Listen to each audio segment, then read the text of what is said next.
On a commencé hier l'Ilchot Shabbat dans l'Ilchot du Kiddush. On avait dit une chose qui était la chose, on va dire le titre du shiur, c'était En Kiddush et la Bimkom Seuda, qu'on ne fait le Kiddush que dans l'endroit où on mange. Tu peux pas faire Kiddush ici, dans cette pièce-là, et tu descends en bas pour manger ton repas. Non. Ou tu manges ton repas, ou tu fais Kiddush, tu manges ton repas. Ou tu manges ton repas, tu fais Kiddush. D'accord? C'est très très important. Je vous ai dit une chose, que dans le Shulchan Aruch, Siman Rechaim Gimel 273, il a apporté comme ça, que le but, et c'est important que dès qu'on rentre de la synagogue vendredi soir, ne pas traîner. T'arrives, tu fais directement ton Kiddush. Quand tu fais ton Kiddush, c'est important. Alors, vous savez qu'on a l'habitude le vendredi soir de bénir nos enfants. Ok? Yasimcha Elohim ki Ephraim ki Menashe, Yair Hashem Apanam Lechavechonika Issa Hashem Yasem Lechashem Esam Moed Shem Israël Vanim Berem. On bénit nos enfants comme qui? Comme Ephraim et Menashe. Pourquoi on ne dit pas, une question que je pose, putain, au passage, pourquoi on ne dit pas que que nos enfants soient bénis comme Avraham, Yitzhak et Yaakov, ou comme David ou Shlomo? Pourquoi on dit Ephraim et Menashe? Alors, il faut savoir que chaque chose qu'un juif dit, ok, vous êtes en train de lire un truc, vous lisez la Gemara, ou vous lisez un Teilim, ou vous lisez, je ne sais pas ce que, un Chumash. Vous croyez que c'est les mots, ils ont mis des mots comme ça, c'est de la poésie, c'est du Molière, ou c'est du, je sais pas, Doc Généco, c'est pas, ok, non, c'est quoi, c'est du rap. On met des mots qui vont avec, ensemble. Non. Chaque mot, il est là, chaque lettre, pas chaque mot, chaque lettre, elle est là, à la virgule prête. C'est pas pour rien. Pourquoi Akadosh Baruch Hu, les Chachamim, ils nous ont ordonné, de bénir nos enfants comme Ephraim et Menashe. Ephraim et Menashe, c'était les enfants de qui? Yosef Hatzadik qui a fait. Et les enfants de Yosef Hatzadik, ils sont nés où? Et ils ont grandi où? En Égypte. En Égypte, il y avait une influence. C'était comme si tu dis, je fais grandir mes enfants, je sais pas moi, aux États-Unis encore ça va. C'est-à-dire, aux États-Unis, tu as des quartiers. C'est vraiment des endroits très, très fry comme ça. Ok, en Thaïlande. Je vais grandir mes enfants en Thaïlande avec... Ok, mais non. Malgré qu'ils ont grandi là-bas, malgré qu'ils ont fréquenté les gens de là-bas, ils ont réussi à garder leur Torah et leur mitzvot. Et en vérité, quand on bénit nos enfants comme Ephraim et Menashe, on demande à Kadosh Baruch Hu que de la même façon, peu importe où on les fait grandir, même si on les fait grandir dans des endroits il y a des gens qui partent en shlichut, qui vont très loin, en Martinique, en Guadeloupe, dans des endroits où il n'y a pas beaucoup de juifs, mais on prie que nos enfants, ils gardent la racine, ils gardent ces mitzvot. Donc c'est pour ça que vendredi soir, qu'on fait. Mais non, cette bracha, le mieux, c'est de la faire avant le kiddush. Pourquoi? Parce qu'on dit qu'il ne faut pas qu'il y ait tant d'arrêt entre le kiddush, et le motzi. D'ailleurs, vous savez c'est quoi comment ça s'appelle, ceux qui habitent en Alsace-Lorraine? Les juifs d'Alsace-Lorraine, ça s'appelle des yékés. Ok? Comment ils s'appellent? C'est yékés, ils ont un autre nom en français. Bon, c'est tous les juifs qui viennent de cette région de France, Alsace-Lorraine et l'Allemagne. Hein? Alsaciens? Les Alsaciens, on va dire, les Alsaciens, je sais pas. Les Alsaciens, eux, ils ont le minag que quand ils font le kiddush vendredi soir, avant de faire le kiddush, ils font Netilat Yadayim. Vous avez déjà vu ça? Moi, j'invite quelqu'un qui vient d'Alsace des fois à la maison. Avant que je fasse le kiddush, il fait Netilat Yadayim. 1, 2, 3, 1, 2, 3. Baruch Ata Hashem Elokeinu melech haolam al Netilat Yadayim. Il parle pas. On fait le kiddush. S'il était chez lui, tout de suite, il prend le pain et il fait motzi. Mais comme il est chez moi, on fait directement, je me lave les mains et je fais motzi. Pourquoi? Parce que la halakha nous dit miyad le kiddush netilat yadayim, c'est-à-dire de manger, de faire motzi. C'est-à-dire tout de suite quand on fait netilat yadayim et on fait kiddush, on doit faire tout de suite netilat yadayim. À tel point. Alors vous allez dire c'est des ouf. Non, c'est pas des ouf. C'est pas des fous. Pourquoi? Parce que le Shulchan Aruch il nous dit comme ça que quand quelqu'un t'es parti, je suis passé Shabbat à Eilat. Ok, t'arrives 1 heure avant Shabbat, toutes les makolotes, toutes les épiceries, elles sont fermées. Ouais. T'avais acheté du pain à Jérusalem parce que t'as dit, je vais pas trouver de pain là-bas, mais t'avais pas de vin. T'as pas de vin, t'as pas de jus de raisin. T'as pas de vodka, t'as rien. Ok. Comment tu fais kiddush? Tu fais kiddush sur du pain. Comment tu fais? Tu prends ton pain, tu le recouvres, comme on a l'habitude de faire. Tu commences ton kiddush, tu fais pas la bracha de Boré Péragafen parce qu'il n'y a pas de Péragafen, mais tu commences. Yo, ma chichi va rouler, chama il va arriver. Tu arrives à Boré Peragafen, tu sautes, tu dis Sabri Maranan, tu sautes, hop, et après tu fais, après tu as terminé, tu découvres ton pain, tu prends le pain, tu fais Kamo, Poter et Tiadecha, tu fais Motzi, parce que tu n'as pas de vin, parce qu'on peut faire Motzi sur le pain. Comme ça, il dit le Shulchan Aruch, quand on n'a pas de vin, on peut faire Motzi sur le pain. Donc on voit que Bémet, il y a une façon de faire comme ça. Mais c'est important de ne pas perdre de temps. Vendredi soir, on fait rentrer le Shabbat. On doit rajouter, il y a une mitzvah de la Torah, des Rabbanan, ça dépend d'après quel poskim, quel décisionnaire, Rambam ou pas, de faire rentrer Shabbat, de rajouter du Kodesh sur le rôle, du saint sur le profane. Donc c'est très important de faire. Maintenant, à partir, ouais, vas-y, qu'est-ce que tu voulais, Mazouz? Moi, le vendredi soir, on a pour habitude, entre Kiddush et Motzi, de faire la brachot. Okay. Ça reste, du coup, c'est assaut, selon nous, ou... Pas selon moi, selon la halakha. Moi, je te dis jamais. Selon la halakha, du coup, alors, on va voir, on va en parler. On va en parler. Il y a des minagim qui sont marocains, tunisiens, ça dépend. Ils font kidouche et après ils rapportent des cacahuètes, des amandes, des pistaches, de la damroute, des trucs, ils font des brachot. Maintenant, il y a quelque chose qu'il faut faire attention lorsqu'on fait cette chose-là. C'est quoi?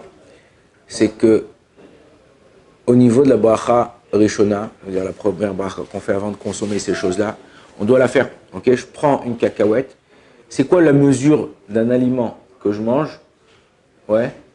Et je dois faire la bracha. Si je prends par exemple un sésame, voilà. Je prends un sésame et je le mange. Je fais la bracha ou je fais pas la bracha? Hein? Je fais la bracha. Ouais. Même une miette de quelque chose, on fait la bracha. Pour la bracha charona, la bracha à la fin, boré fachot, à la meria, berkat amazon, ça tout dépend de la quantité que tu manges et dans le laps de temps que tu le manges. Si tu manges une quantité de 30 grammes, alors aujourd'hui, si par exemple, je vais vous donner un exemple qui est un bon exemple, mais qui est un mauvais exemple. Si je mange une quantité de 30 grammes, il faut manger 30 grammes, on a dit, d'accord? Maintenant, si je mange une quantité de 30 grammes de popcorn, il faut que je mange un paquet comme ça, ouais? Parce que si je mange une poignée de popcorn, ça fait même pas 10 grammes, ok? Eh ben non, au niveau de la halakha, c'est pas comme ça. Si je mange, ça dépend. Si c'est quelque chose de compact, c'est 30 grammes. Parce que les chachamim, la Torah, elle a fixé selon le volume, pas selon le gramme. Le gramme, c'est pour nous faciliter la vie à nous aujourd'hui qu'on pèse tout. Quand tu achètes un paquet de chips, il y a écrit 200 grammes net. Ok, ok. Donc en vérité, c'est sans le paquet, sans l'air, sans machin. Nous, quand tu manges des pop-corn, ok, après on arrive au Shabbat, quand tu manges des pop-corn, il faut que ça remplisse une petite boîte d'allumettes quand elles sont écrasées. Ok, donc à peu près, c'est à peu près quoi? 10 pop-corn à peu près. Si tu les écrases bien, tu les trucs, à peu près 10-15 pop-corn, ça fait la quantité de ce qu'on appelle aujourd'hui kazaït, mais c'est quoi? C'est kazaït en quantité de volume. Donc dans même ça, je devrais faire la bracha achrona de boré nefashot à la fin, si j'ai mangé cette quantité de popcorn. Et là, ils vont dire, non, mais je n'ai pas mangé la quantité. Mais non, si tu as mangé la quantité, puisque c'est une petite boîte d'allumettes. En général, c'est 3 sur 3 sur 3.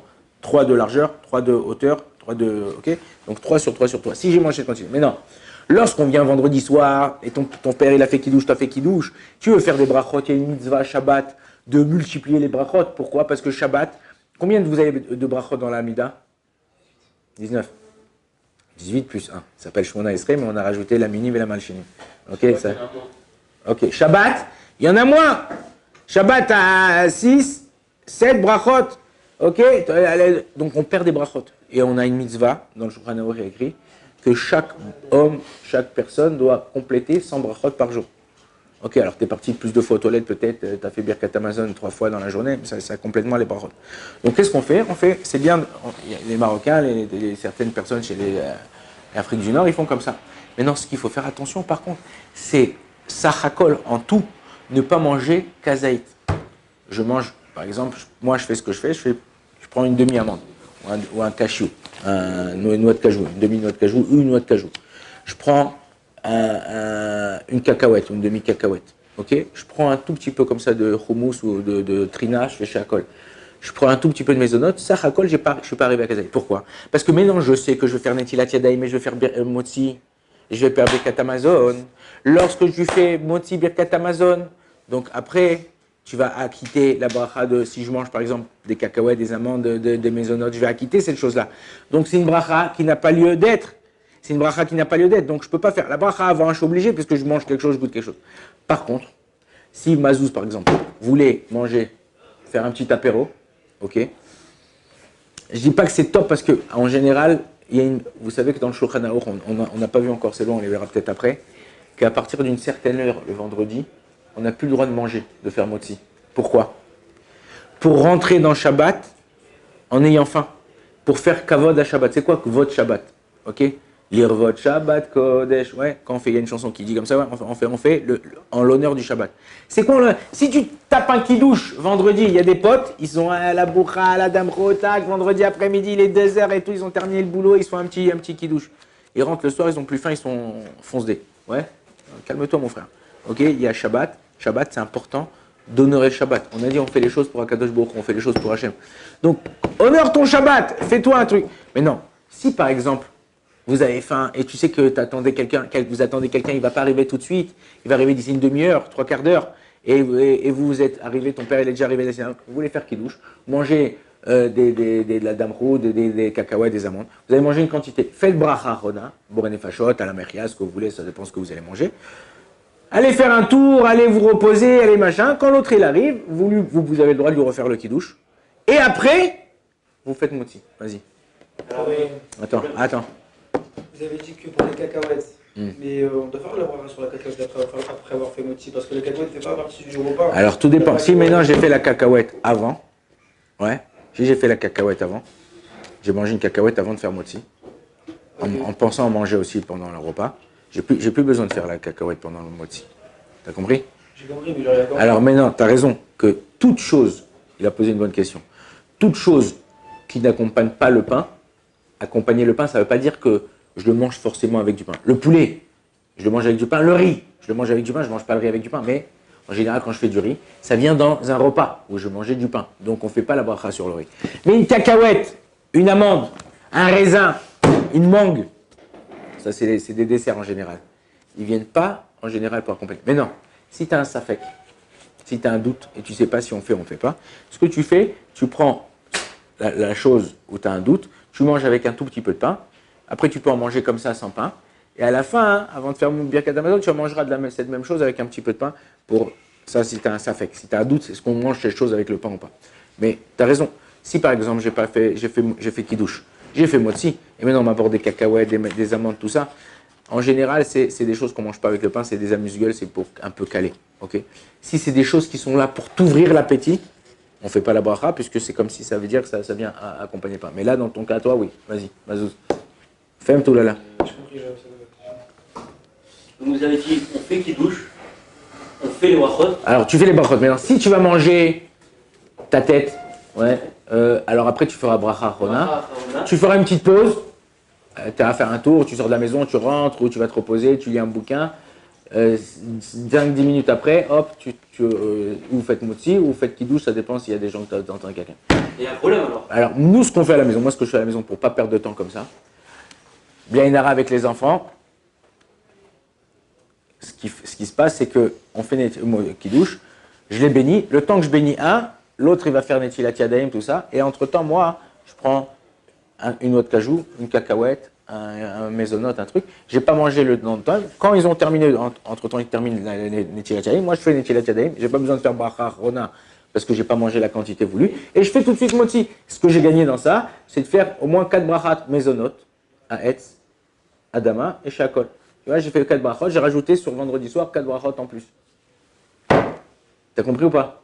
Oui, j'ai compris. Mais comme je dis, le problème, c'est qu'on a dit, enfin vous avez vu au début, il faut être le plus rapide possible. Il faut faire le kidouche et après moti le plus rapidement possible. Alors, par exemple, moi, comme je fais moi, je peux pas faire plus rapide que ça. Parce que de toute façon, il y en a qui font des netilat yadayim, ils n'auront pas terminé ces trucs. Dans un cas, il ne faut pas, encore une fois, prendre ton temps, vas-y. T'as faim, tu veux manger, tu te fais un apéritif. Vas-y, bracha, fais l'apéritif, kiffe ta tête. Mais fais moti d'abord, fais ton. Qu'est-ce que ça te coûte de manger 30 grammes de pain? Sors la guerre après, sors la bourra, sors les noisettes, sors la damroute, sors tout ce que tu veux. Tu peux le faire comme ça, tu comprends? Ah, c'est vrai que je vais perdre la bracha. Alors si tu fais la bracha avant, mais pourquoi? Parce qu'après on rentre dans un problème de est-ce que je dois faire la bracha rona ou je dois pas faire la bracha rona? Étant donné que je vais faire moti, que moti il est poter, il la quitte. toutes ces choses-là. J'ai mangé des cacahuètes. Il a posé une bonne question tout à l'heure. Il a dit, ouais, mais les cacahuètes, on est dans le repas. On fait la bracha sur la cacahuète, Boré Péré Adama. Mais à la fin, est-ce que tu fais Boré Nefashot ou ton Birkat Amazon, il a quitté les cacahuètes?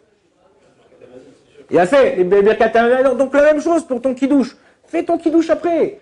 Si tu attends personne, si vous avez attendu quelqu'un, comme je te dis, des fois, moi, ça m'arrive qu'on invite des gens et qu'ils ne sont pas encore arrivés. Ils ont prié dans d'autres endroits, machin. Et les enfants, ils ont un peu faim, ils ont un truc, machin.